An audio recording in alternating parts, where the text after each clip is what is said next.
तो इसमें ऐसा है कि एक पाई बॉन्ड यहाँ है, एक पाई बॉन्ड यहाँ है, और यहाँ इस एटम के पास लोन पेयर भी है और पाई बॉन्ड भी है।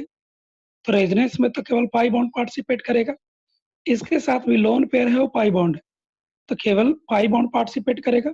लोन पेयर आपको अनअफेक्टेड आपको रह जाएगा, लेन पेयर आपको क्या रह जाएगा, अनअफेक्टेड आपको रह जाएगा।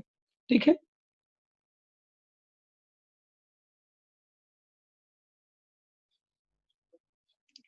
और इसीलिए इसको अगर हम देखें तो क्लोज कंजुगेशन है, दो और दो चार इलेक्ट्रॉन ही रेजोनेंस में पार्टिसिपेट करेगा, इसीलिए आपको क्या हो जाएगा, एंटी एरोमेटिक हो जाएगा। इसीलिए आपको क्या हो जाएगा, एंटी एरोमेटिक हो जाएगा। एक कंपाउंड आपका ये है,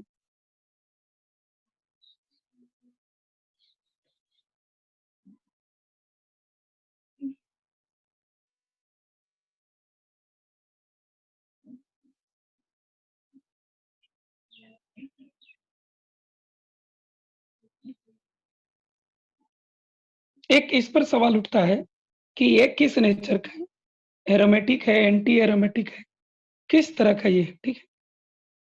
तो इसमें हम लोग आपको बता दें कि ये आपको, आप देख सकते हैं कि ट्रू स्ट्रक्चर यहाँ पर क्या है, ये पाई बॉन्ड है, ये आपको रेजोनेंस जा सकता है।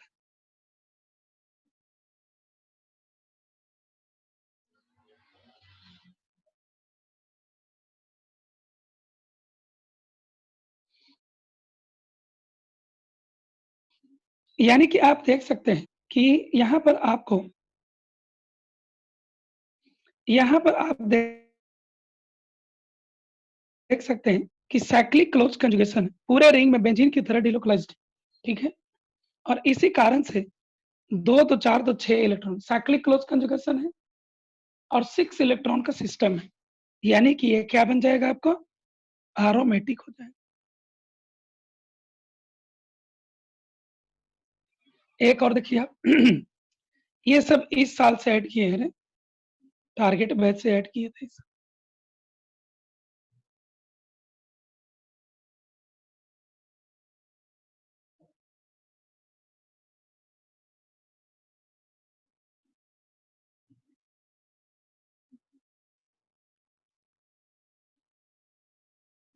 ये कंपाउंड क्या होगा, तो अगर कहीं रेजोनेंस हो तो हम लोग जानते हैं कि रेजोनेंस में अकेला एक स्ट्रक्चर ट्रू स्ट्रक्चर नहीं हो सकता है, हाइब्रिड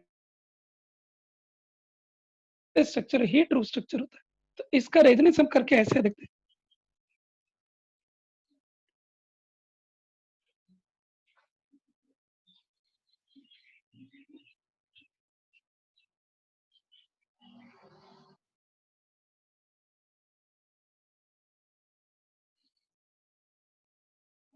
ठीक है।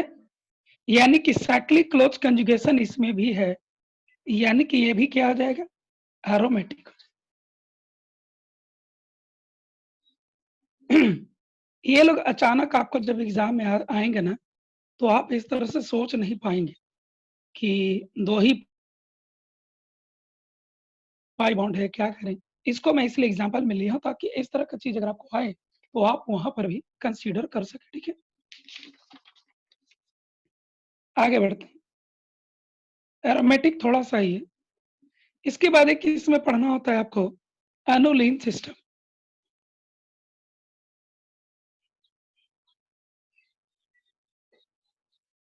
एनुलीन्स, एनुलीन्स किसको कहते हैं, एनुलीन्स उसको कहते हैं जिसमें एक कोई रिंग हो, एक साइक्लो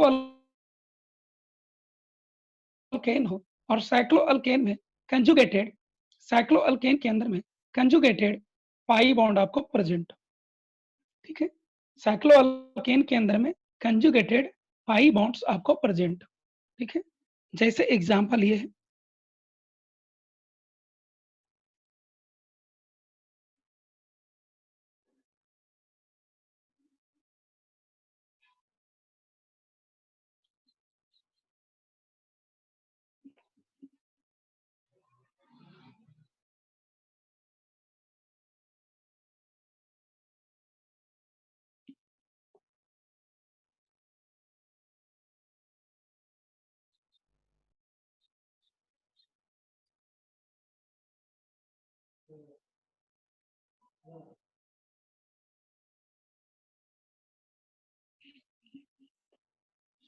ये सबको हम लोग क्या कहते हैं? एनुलिन सिस्टम कहते हैं। मतलब रिंग रहेगा और अल्टरनेट पोजीशन पर डबल बॉन्ड रहेगा। रिंग है, अल्टरनेट पोजीशन पर डबल बॉन्ड है। रिंग है, अल्टरनेट पोजीशन पर डबल बॉन्ड है। रिंग है, अल्टरनेट पोजीशन पर आपको डबल बॉन्ड है, ठीक है? इस तरह की चीजें को हम लोग क्या कहते हैं? एनुलिन सिस्टम कहते हैं। इसको लिखा जाता है एनुलिन एक्स। क्या लिखा जाता है? एनुलिन एक्स से इसको रिप्रेजेंट किया जाता है, जहां पर x is the number of pi electrons taking part in conjugation. X क्या लिखाता है? It is the number of pi bonded electrons taking part in conjugation. इस तरह से तो इसका नाम क्या हो जाएगा?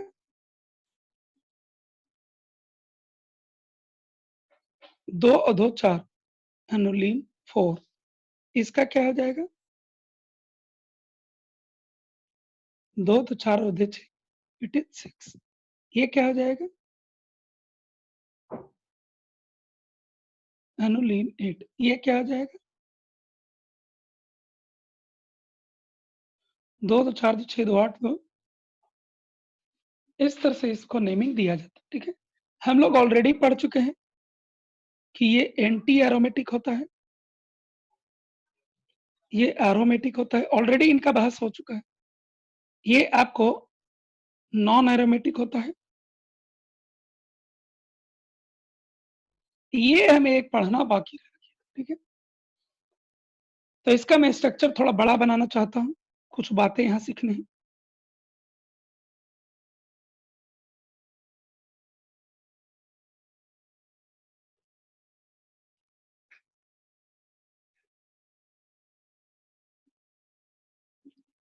ठीक है? यहाँ पर का जुड़ा हुआ एक हाइड्रोजन और यहाँ पर का जुड़ा हुआ एक हाइड्रोजन, इन दोनों के बीच में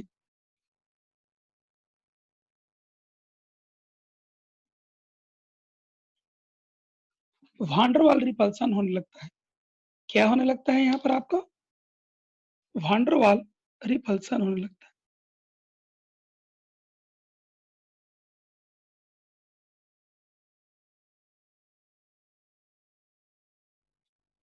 क्या होने लगता है यहाँ पर?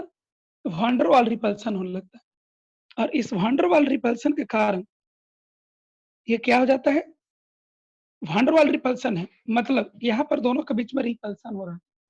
इस रिपल्सन को ओवरकम करने के लिए ये मॉलिक्यूल थोड़ा-सा ऐसे ट्विस्टेड हो जाता है। ऐसे ध्यान दीजिए, थोड़ा-सा ऐंठ जाता है। Molecule becomes twisted. It gets twisted a bit.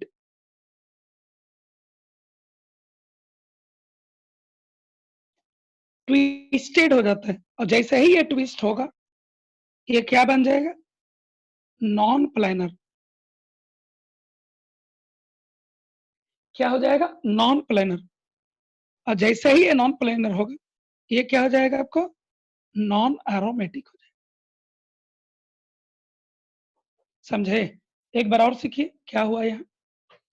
इन दोनों हाइड्रोजन के बीच में वान डेर वाल रिपल्सन होता है। Due to this van der Waals repulsion, the molecule gets twisted and it becomes thereby a non-planar molecule। और हम जानते हैं कि नॉन प्लानर मॉलिक्यूल एरोमेटिक नहीं हो सकते, उसमें क्लोज कंजुगेशन नहीं होगा। व्हाई?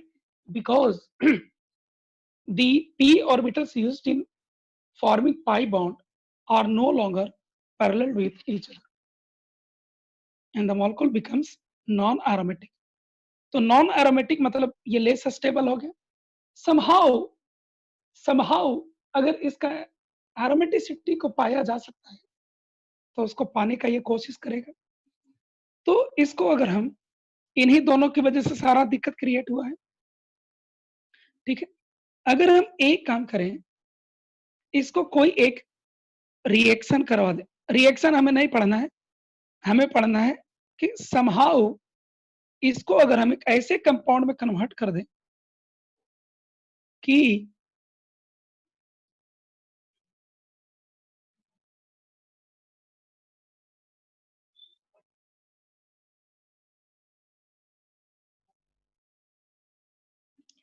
अगर हम समहाउ इसको एक ऐसे कंपाउंड में कन्वर्ट कर दें कि यहाँ जो हाइड्रोजन हाइड्रोजन है, ये हाइड्रोजन हाइड्रोजन दोनों हट जाए और वो इस तरीके से आपको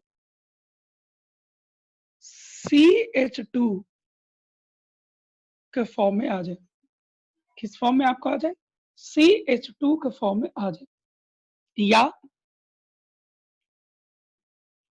NH के फॉर्म में आ जाए या O के फॉर्म में आ जाए। ठीक है, हम करते क्या है, इन दोनों हाइड्रोजन को यहां से हटाते हैं। हटाना हमें नहीं पढ़ना है, हमें पढ़ना है इसके बारे में। तो अगर समहाउ इस कंपाउंड में यहाँ CH2 ले आया जाए या CH2 की जगह पर NH लाया जाए या इस NH की जगह पर O को लाया जाए, तो होता क्या है कि यहाँ पर से ऐसे और ऐसे उठ करके और ऐसे जा करके एक बॉन्ड बन जाता है। ऐसे उठेगा और ऐसे चला जाएगा, ऐसे उठेगा और ऐसे बॉन्ड बन जाएगा। तो ऐसा करने से होता क्या है कि इन दोनों के बीच का जो इमीडिएट रिपल्सन था वो खत्म हो गया, और जब इमीडिएट रिपल्सन इनका खत्म हो गया तो मॉलिक्यूल क्या बन जाएगा आपका? प्लानर हो जाएगा। और जैसे ही प्लानर होता है ये क्या बन जाता है? एरोमेटिक हो जाता है। क्या हो जाता है? एरोमेटिक आपको हो जाता है। क्यों? क्योंकि प्लानर होने से इसके p ऑर्बिटल्स क्या हो गए?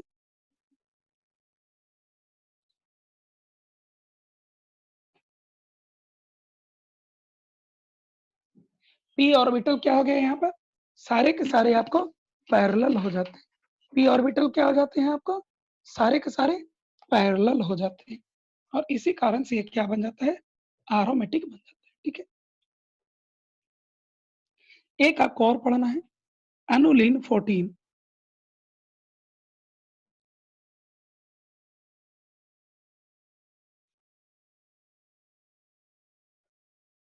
अनुलिन 14, अनुलिन 12 भी है लेकिन उसमें कुछ खासियत नहीं है। अनुलिन 14 देखते हैं।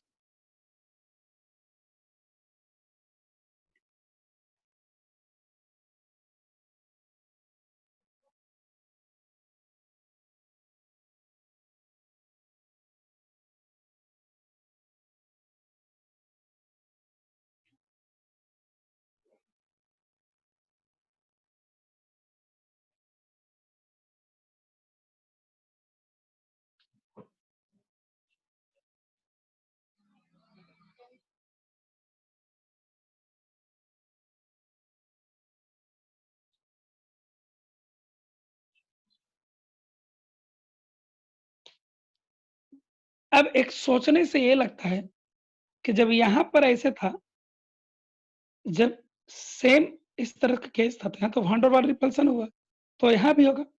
तो यहाँ पर आपको वान डेर वाल रिपल्सन नहीं होता है। यहाँ पर इन हाइड्रोजन एटम्स के बीच में कोई खास वान डेर वाल रिपल्सन नहीं होता है, दूरी ज्यादा होने के कारण। ठीक है, आप देख सकते हैं यहाँ पर एक कार्बन के गैप पर था, ये देखिए इनको जोड़ देते तो बेंजीन बन जाता, एक कार्बन पर गैप पर था। और यहाँ पर देखिए ऐसे लावेंगे तब ना ऐसे ला जाएंगे, तो यहाँ 2 कार्बन के गैप पर यानी कि डिस्टेंस ज्यादा है। तो इसमें आपको सीखना होगा नो सिग्निफिकेंट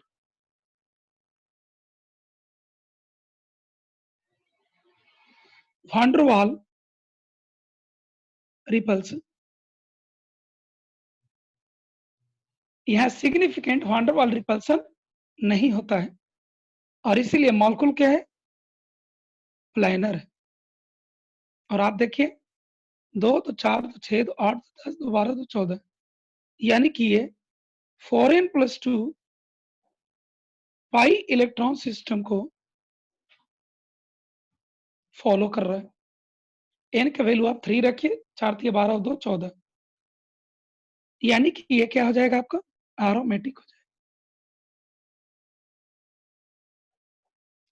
ये क्या हो जाएगा आपको? एरोमेटिक हो जाएगा। एक इसी तरह का मिलता-जुलता मॉलिक्यूल आपको सीखना है, जिसका नाम है पायरीन। पायरीन में एक ही मैं सिखाता हूँ, पायरीन का एक ही एग्जांपल मैं लेता हूँ और वो आपका ये है। ये थोड़ा कम इम्पोर्टेंट है।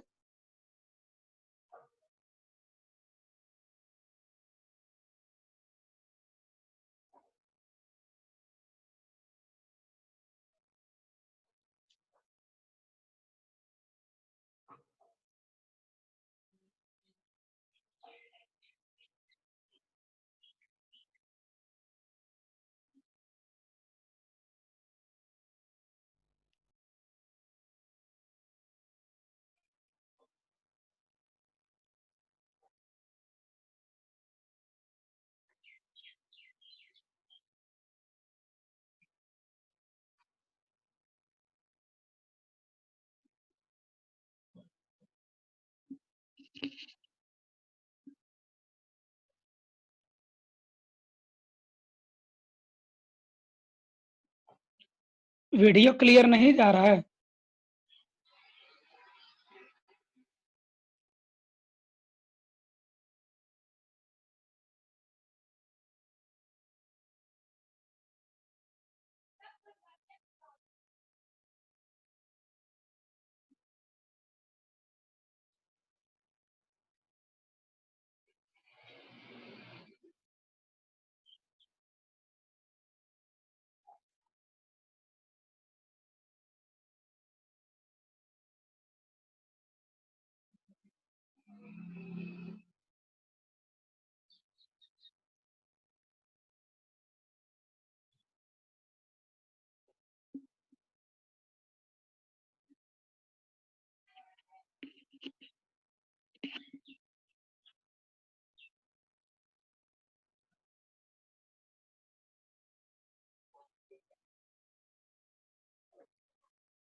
हाँ, जैसे ये एक पायरीन सिस्टम है। पायरीन सिस्टम में बस ये होता है, जैसे अनुलीन सिस्टम जो अभी हमने लिया था, उसमें ऐसा होता है कि एक ही रिंग होते हैं और उसी में जितना डबल बॉन्ड को आना है आ जाए। जैसे यहाँ भी देखिए एक ही रिंग है, इसी के अंदर में डबल बॉन्ड आपको आया हुआ है। पायरीन में बस फ़र्क ये होता है कि आपको रिंग अलग-अलग होते हैं, ठीक है? बस यही बड़ा फ़र्क होता है। अब इसमें आप देखिए, इसमें एक ही चीज़ केवल हम पढ़ाते हैं, वही सोलमन वगैरह में दिया हुआ है अच्छा से। वो ये है कि ऐसे अगर एक नज़रिए से सोचे, तो ये भी एरोमेटिक है, ये भी एरोमेटिक है, ये भी एरोमेटिक है और ये भी एरोमेटिक है। और इस पूरे एरोमेटाइजेशन में आपको इस पाई बॉन्ड का भी इस्तेमाल किया गया है ना? लेकिन जब इसको ये टेस्ट किया गया केमिस्ट्री में, जब इसको ये टेस्ट किया गया कि क्या ये अल्कीन बॉन्ड भी रेजोनेंस में पार्टिसिपेट करता है, वो इसलिए टेस्ट किया गया क्योंकि यहाँ टोटल नंबर ऑफ इलेक्ट्रॉन्स को आप काउंट करें। 2 तो 4 तो 6 तो 8 तो 10 तो 12 तो 14 तो 16। यहाँ पर 16 इलेक्ट्रॉन सिस्टम है। पाई बॉन्ड्स कितने हैं? 1, 2, 3, 4, 5, 6, 7 and 8 and therefore 16 electrons. 16 electrons जब आता है और क्लोज कंजुगेशन में होता है, क्या हो जाता है वो? एंटी एरोमेटिक होता है। क्या होता है वो? एंटी एरोमेटिक होता है। लेकिन ये कंपाउंड रूम टेम्परेचर पर एग्जिस्ट करता है। तो फिर इसमें रिसर्च किया गया कि क्या हो गया भाई, इसको होना चाहिए था एंटी एरोमेटिक और ये रूम टेम्परेचर पर एग्जिस्ट भी करता है, क्या इसमें खासियत? तो इसको अल्कीन का एक रिएक्शन करवाया गया। अल्कीन का एक रिएक्शन करवाया गया। अल्कीन का एक रिएक्शन होता है कि अगर कार्बन डबल बॉन्ड कार्बन को HBr आप जोड़ने जाते हैं, तो सिंगल बॉन्ड रहेगा और पाई बॉन्ड टूट करके HBr वहां जुड़ जाएगा। ठीक है, पाई बॉन्ड टूट करके वहां क्या जुड़ जाएगा, हाइड्रोजन और ब्रोमीन आपको जुड़ जाएगा। ठीक है, ये आपको जुड़ जाएगा। तो यहां पर भी जब इसको रिएक्शन करवाया गया तो ये प्रोडक्ट बनते हुए पाया गया।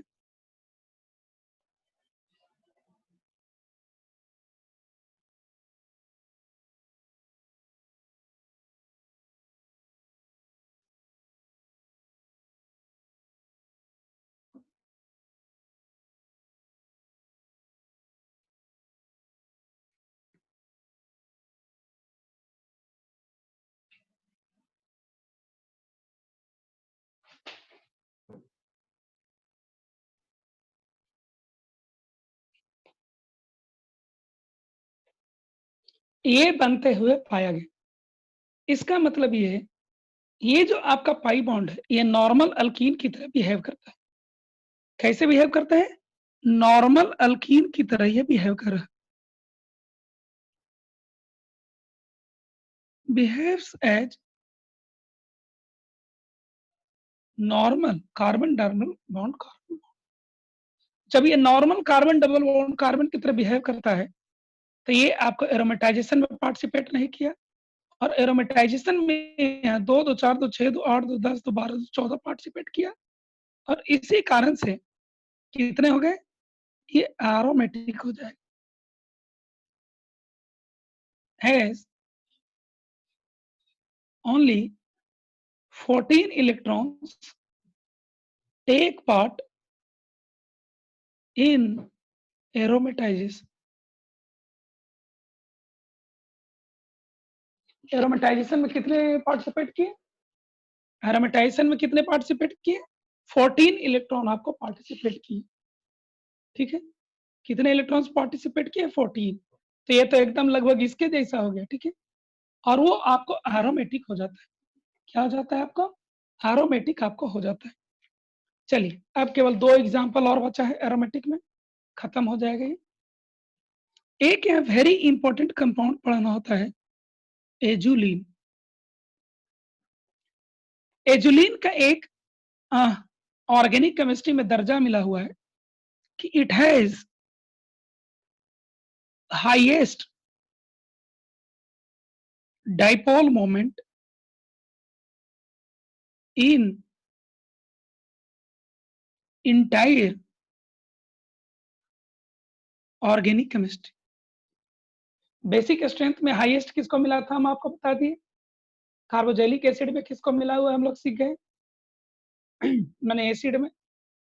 डाइपोल मूवमेंट पूरा ऑर्गेनिक केमिस्ट्री में एजुलिन को ही सबसे ज्यादा होता है। क्यों, ये आपको पढ़ना है।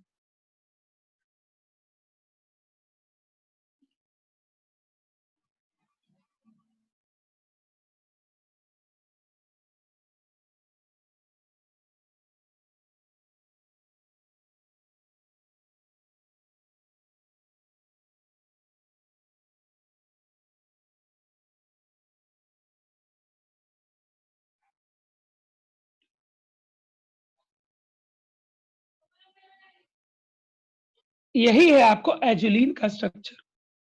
ठीक है, इसमें एक अजीब टाइप का रेजोनेंस होता है, ये देखिए।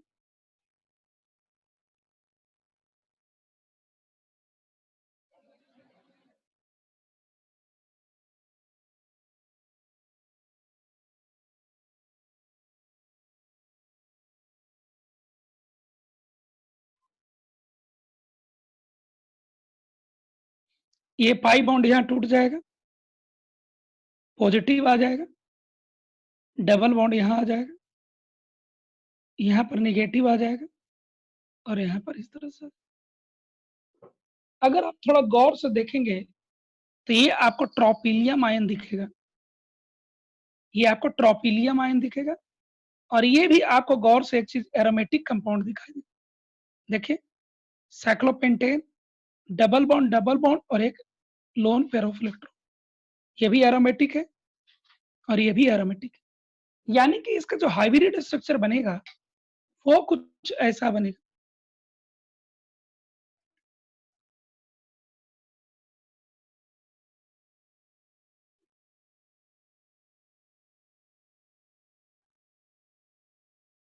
जहां पॉजिटिव चार्ज होगा और यहाँ नेगेटिव चार्ज। आप देख सकते हैं इन जनरल क्या होता है, डाइपोल मोमेंट दो चीजों पर डिपेंड करता है, एक चार्ज पर और दूसरा उन चार्जेज के बीच सेपरेशन। चार्ज की बात करें तो जैसे HCl मॉलिक्यूल लेते हैं, ये है तो डाइपोल, ये है तो डाइपोल, लेकिन यहाँ पर only partial positive and partial negative charge arise, ठीक है, ओनली पार्शियल पॉजिटिव और पार्शियल नेगेटिव चार्ज, ठीक है। जबकि यहाँ पर देखिए एरोमेटाइजेशन को पाने के लिए ये कंप्लीट पॉजिटिव चार्ज यहाँ राइज होगा और यही पूरा में डिस्पर्स होगा, और कंप्लीट नेगेटिव चार्ज यहाँ राइज होगा और ये पूरा में आपको डिस्पर्स होगा। कंप्लीट पॉजिटिव कंप्लीट नेगेटिव, तो डाइपोल मोमेंट जो होता है वो चार्ज और बॉन्ड लेंथ पर डिपेंड करता है। तो यहाँ देखिए चार्ज कितना कम है और यहाँ चार्ज देखिए कंप्लीट पॉजिटिव चार्ज है, काफी ज्यादा चार्ज है। दूसरी बात बॉन्ड लेंथ, जनरली यहाँ एक एटम और एक एटम एडजेसेंट एटम के बीच का डिस्टेंस देखा जाता है। यहाँ देखिए इसका सेंटर ऑफ मास यहाँ है और इसका सेंटर ऑफ मास यहाँ है।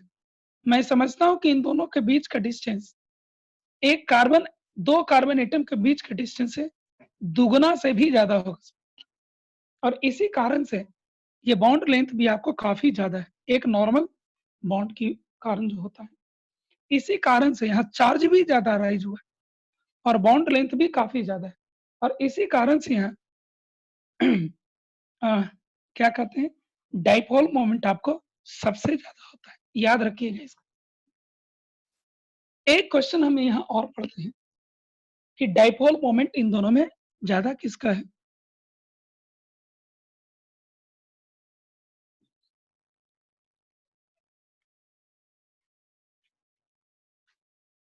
हायर,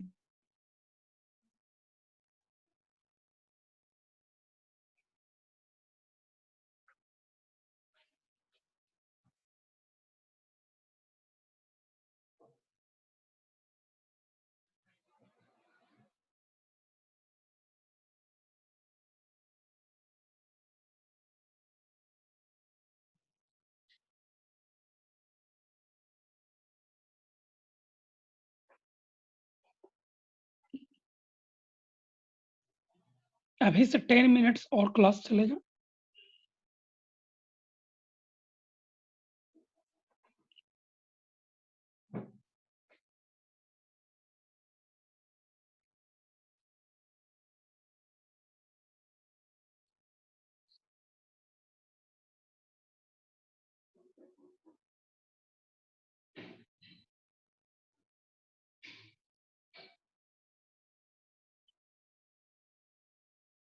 इन दोनों में ज्यादा डाइपोल मोमेंट किसका होगा ये हमसे पूछा जाता है, ठीक है।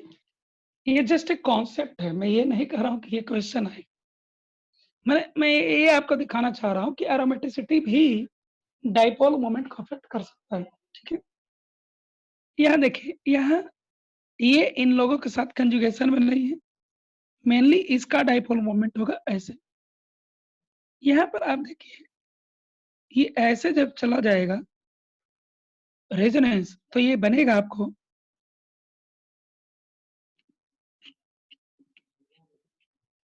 ये बनेगा आपको कुछ इस तरह से।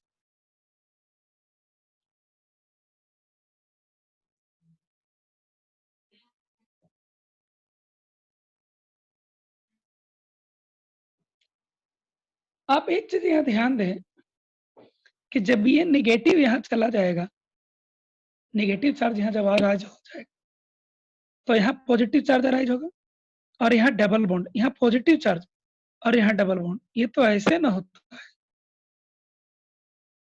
तो आप एक चीज, ये एरोमेटिक हो गया, क्या हो गया एरोमेटिक। एरोमेटिसिटी को पाने के लिए यहाँ पर कंप्लीट पॉजिटिव चार्ज अराइज होगा और इसीलिए यहाँ पर कंप्लीट नेगेटिव चार्ज अराइज होगा, जबकि यहाँ पर इस तरह का कोई खास पोलराइजेशन नहीं होगा। यानी कि यहाँ के कंपैरिजन में यहाँ पर आपको चार्जेस जो अपीयर होंगे वो मच मच ग्रेटर होंगे, और इसी कारण से इसका डाइपोल मोमेंट ज्यादा होगा उसके वाले से, दूसरे वाले से, ठीक है। एरोमेटिक कंपाउंड्स में एरोमेटिसिटी टॉपिक करके जो है ये आपको कंप्लीट हो चुका है, ठीक है। इसके बाद हम लोग को अगला टॉपिक जो सीखना है उस टॉपिक का नाम है टॉटोमेरिज्म। क्या नाम है टॉपिक का? टॉटोमेरिज्म अगला टॉपिक हमारा ना। स्टार्ट करते हैं tautomerism.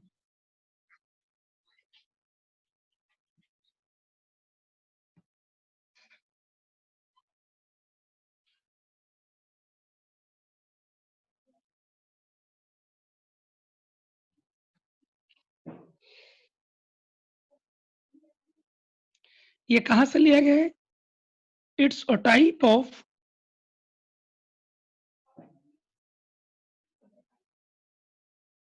Structural isomerism. It's type of structural isomerism. जब हम लोग स्ट्रक्चरल आइसोमेरिज्म पढ़ रहे थे तो वहां पर एक हम लोग छोड़ दिए थे, वो यही था, ठीक है। जिस चीज को हम लोग छोड़े थे वो यही था।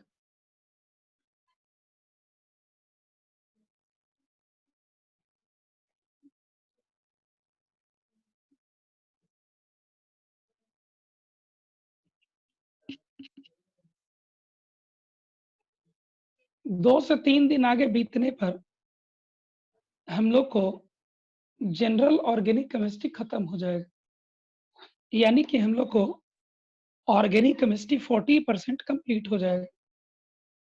उसके बाद फंक्शनल ग्रुप में जा जाकर हमें एक एक चीज सीखना रहे। उसके आगे हमें SN1 SN2 E1 E2 E1 CB सीखना होगा। SN1 SN2 E1 E2 E1 CB, जिसमें हम लोग अल्कोहल, अल्काइल हैलाइड और ईथर सीखेंगे, और वो क्लास 12 का पार्ट होता है। लेकिन मैं समझता हूँ कि उसको करने के पहले आपको फिजिकल केमिस्ट्री का भी एक चैप्टर निकाल देंगे, ताकि जो ऑर्गेनिक आप यहाँ पढ़े हुए हैं उस ऑर्गेनिक को रिवाइज करने के लिए आपको इनफ टाइम मिल जाए, ठीक है। जनरल ऑर्गेनिक केमिस्ट्री ही ऑर्गेनिक केमिस्ट्री का सबसे बड़ा बर्डन होता है, ठीक है। और वो हम लोग का खत्म हो चुका रहेगा। फिर हम लोग करेंगे क्या कि एक ऑर्गेनिक का टॉपिक उठाएंगे और एक हम लोग फिजिकल केमिस्ट्री का टॉपिक उठाएंगे, ठीक है। इस तरह से हम लोग चलेंगे। चलिए, टाइप ऑफ स्ट्रक्चरल आइसोमेरिज्म, ये मैं लिख के दिखाता हूँ क्या क्या इसमें होता है।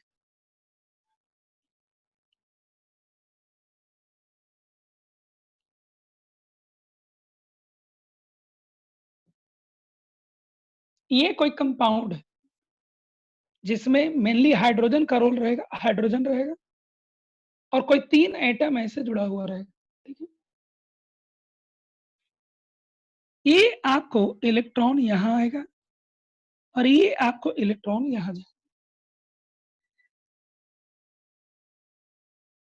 और बनेगा आपको, ये बॉन्ड टूट जाएगा, एक्स बचेगा केवल, यहाँ इलेक्ट्रॉन आ जाएगा तो डबल बॉन्ड हो जाएगा,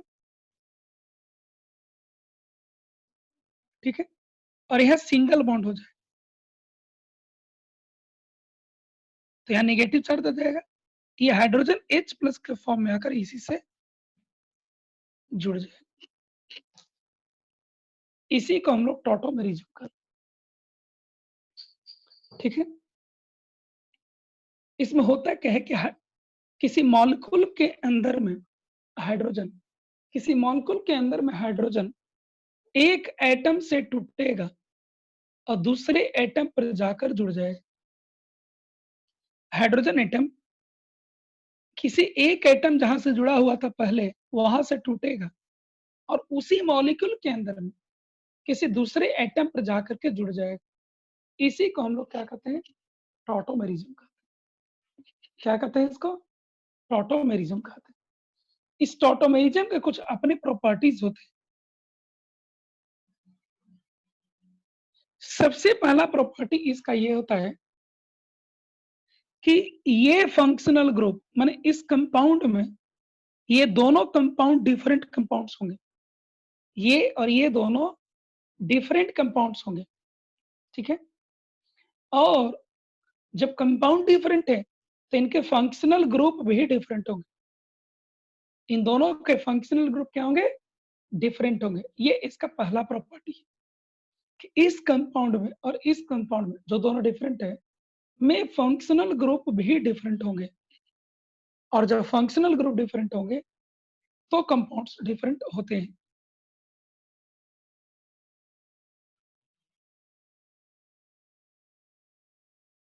क्या पूछे हो?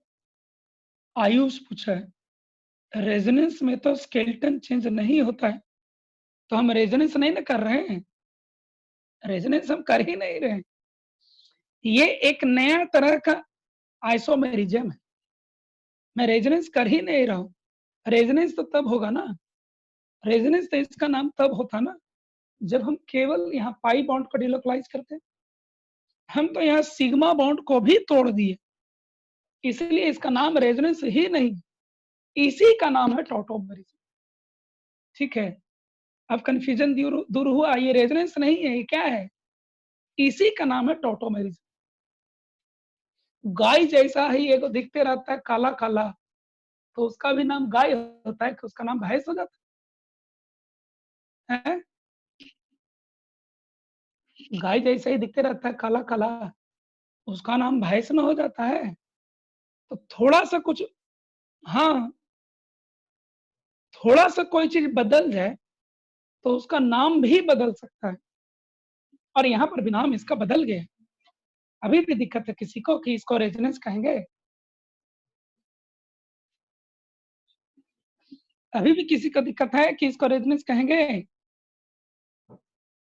पचा लीजिए बढ़िया से।